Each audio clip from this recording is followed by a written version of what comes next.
Hello and welcome to Kiss Management. No. The objective is that by the end of the video you have learned how to do basic risk management and through an example how to apply it. Risk management is a key pillar of decision making. It helps you prevent firefighting and also costly problems. This is the fourth of a decision making series. As usual, you can find the presentation in the description below. Let's get started.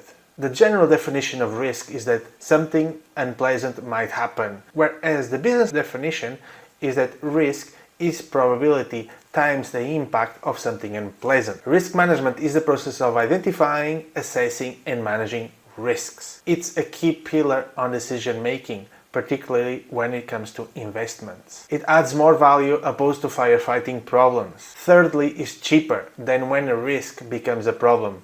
Take a look at the COVID-19 pandemic. There are three ways to identify risks. The first one is you do scenario-based planning. Normally an optimist, realist, and pessimist type of scenarios. The second one is that you seek advice of experts and also you review documentation which is relevant for your cases. The third way is through SWOT analysis. SWOT stands for strengths, weaknesses, opportunities and threats, and it's a good way to identify potential risks within your company. Now, when it comes to assess risks, the first step that I recommend is that you create a matrix in which one of the axes you have probability, on the other axis you have impact. In this example, I'm showing you a qualitative approach where the axes go from low to high. Now a practical tip. I recommend that you take a very large risk, both in probability and also in impact, and you use that to set your top hand corner of the matrix. This will then help you benchmark all of the risks versus this one and help you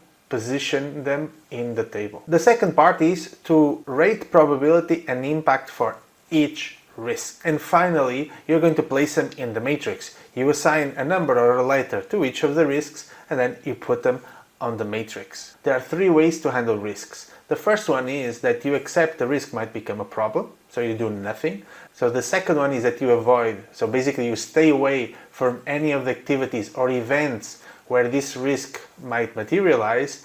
And the third one is that you want to mitigate it. Normally means reducing the possibility or the impact of this risk.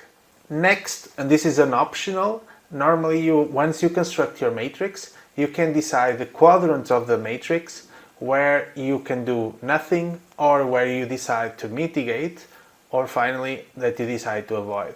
In the presentation you can see example. Number 3 and 4, you do nothing, you just accept the risks. When it comes to number 2, you just fully avoid. Regarding 1 and 5, you look for ways to mitigate, in this case reduce the risk. Once you've done this, it's time for you to prioritize and detail actions that you'll take to handle those. Okay, we finished the theoretical part. Let's jump into the example. You are the company and you are looking to identify what could be the sales growth for next year. Bear in mind that sales growth fundamentally drives investments, efforts and costs that you may have in your organization next year. So for us not to look at the whole company, let's focus just on the production department. We start with the first step on risk identification, scenario. Let's look at the optimist scenario, which means that you are expecting your sales to grow by 10% versus the current year. Based on this scenario, an expert told you that we may have insufficient capacity at suppliers, so that's risk number 1. You've done a SWOT analysis. You see that the weakness is production, not flexible, so that's risk number 2 to meet your sales growth plan. The opportunity is that you'll have a new factory that is already 95% online. With online means it's working. However, there is a threat that you do not have skilled people to place in the new factory. And the fifth risk is that you want to launch a product within the next 3 months. Now we're going to talk about the assessment and the handling. We've just created our matrix based on the optimist scenario of 10%, and now we are going to take those risks identified before and place them on the matrix and also detail the handling action. Risk number 1 is insufficient capacity at suppliers. We rate the probability at medium, but the impact is high, so we need to mitigate this. The handling action is work closely on building capacity at suppliers and also work with other suppliers. Number 2 is that production is not flexible. In terms of risk, it's a high probability and high impact risk. That means you want to avoid it.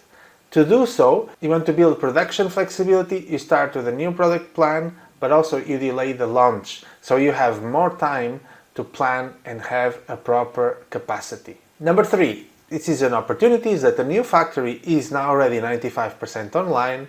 Here you have low to no risk, so you do nothing. 4, you have a lack of skilled people for the new factory. And as you see in the matrix, we consider this to be a medium probability, medium impact. What you want to do is that you build skills of existing employees so that they are ready for the new factory. And then what you normally do, you hire new people for less skilled jobs. Number 5 is the launch of a new product in 3 months. As you see before, we want to avoid it. We are not ready. For that, we want to delay the product launch until the production competence and capacity is built. If you enjoyed this video, please like or subscribe so that others like us can find this channel. Until next time.